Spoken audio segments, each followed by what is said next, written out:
भिखारी था जो कि अक्सर ट्रेन में भीख मांगता था। एक दिन की बात है, वह रोज़ की तरह ही भीख मांग रहा था।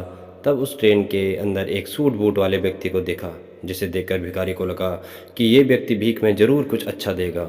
उसके बाद वह उस व्यक्ति के पास चला गया और भीख मांगने लगा। भिखारी: सेठ कुछ दो ना। सेठ: तुम कौन हो? भिखारी: जी मैं एक भिखारी हूँ, मुझे कुछ दो ना। सेठ ने भिखारी से कहा: अगर मैं तुम्हें भीख में दूंगा तो बदले में तुम मुझे क्या दोगे? भिखारी को कुछ समझ नहीं आया और सेठ से कहने लगा कि सेठ मैं तो भिखारी हूँ, मैं भला आपको क्या दे सकता हूँ? सेठ ने कहा: भाई मैं तो व्यापारी हूँ, मैं तब तक किसी को कुछ नहीं देता जब तक उसके बदले मुझे कुछ ना मिले। उसके बाद सेठ का स्टेशन आ गया और वह उतर गया, लेकिन उसकी कई बातों से भिखारी सोच में पड़ गया और सोचने लगा कि क्या इसलिए उसे कम भीख मिलती है क्योंकि वह भीख के बदले लोगों को कुछ नहीं दे पाता। लेकिन मैं तो भिखारी हूँ, मैं आखिर किसी को क्या दे सकता हूँ? भिखारी यही बात सोच सोच कर बहुत परेशान था। तभी उसने देखा कि उसके आसपास काफ़ी सुंदर फूल लगे हुए हैं। उसे आइडिया आया कि क्यों ना भीख के बदले लोगों को फूल दिए जाए। अगले दिन से भिखारी ने भीख के बदले लोगों को फूल देना शुरू कर दिया, जिससे खुश होकर भिखारी को भीख में काफ़ी इजाफा होने लगा। एक दिन उसे फिर से वही सेठ ट्रेन में दिखाई दिया और वह उस सेठ के पास गया और सेठ से कहा कि सेठ आज मेरे पास आपको देने के लिए कुछ है। तो उसने सेठ को कुछ सुंदर फूल दिए। सेठ को फूल बहुत पसंद आए, जिससे खुश होकर सेठ ने भिखारी को कुछ पैसे दिए और कहा कि अब तुम मेरी तरह व्यापारी बन गए हो। ऐसा कहकर सेठ अपनी स्टेशन पर उतर गया, लेकिन सेठ की कई बातों को भिखारी समझ नहीं पा रहा था। एक बार फिर भिखारी के दिमाग में बहुत सारे सवाल दौड़ने लग गए। उसके बाद वह भिखारी स्टेशन पर कभी नहीं दिखाई दिया। काफ़ी दिन बीत गए।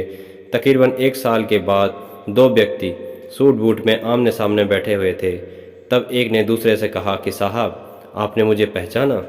उस पर दूसरे ने कहा, नहीं भाई, मैंने तुम्हें नहीं पहचाना, लगता है हम पहली बार मिल रहे हैं। इस पर पहले वाले ने कहा, नहीं साहब, हम तीसरी बार मिल रहे हैं। तब दूसरे ने कहा, क्या आप मुझे याद दिलाओगे कि हम पहली 2 बार कब और कैसे मिले हैं? इस पर पहले ने कहा, साहब मैं वही भिखारी हूँ जिसे आपने भीख के बदले कुछ देने के लिए कहा था। वो हमारी पहली मुलाकात थी। दूसरी बार आपने मुझसे कहा था कि मैं जो अब भीख के बदले फूल दे रहा हूँ, इससे मैं आपकी तरह व्यापारी बन गया हूँ। आपकी वही बात मेरे दिल में घर कर गई और मैंने खुद से सवाल किया कि आखिर कब तक मैं भिखारी बना रहूँगा। उसके बाद मैं अब फूलों का व्यापारी बन गया हूँ और आज मैं अपने व्यापार के सिलसिले से ही शहर जा रहा हूँ। ये बात शायद मुझे कभी समझ नहीं आती, लेकिन आपके द्वारा बोले गए शब्दों ने मुझे मुझसे मिला दिया। अब मैं जान गया हूँ कि मैं कौन हूँ, जिसका नतीजा यह निकला कि मैं फूलों का बहुत बड़ा व्यापारी बन गया। आपने मुझे पहली मुलाकात में प्रकृति का नियम समझाया कि हमें तभी कुछ मिलता है जब हम कुछ देते हैं। लेन देन का नियम जो आपने मुझे समझाया ये सच में काम करता है, लेकिन उसके बाद भी मैं खुद को हमेशा भिखारी समझता रहता। अगर आपने मुझे दूसरी मुलाकात में मुझे यह एहसास नहीं कराया होता कि मैं एक व्यापारी हूँ।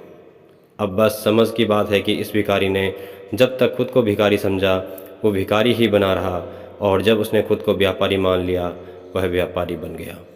दोस्तों, इस कहानी को सुनने के लिए आप सभी लोगों का दिल से धन्यवाद। उम्मीद करता हूँ कि आपको ये कहानी पसंद आई होगी। अगर आपको ये कहानी अच्छी लगी हो तो मेरे चैनल को सब्सक्राइब करना मत भूलिएगा।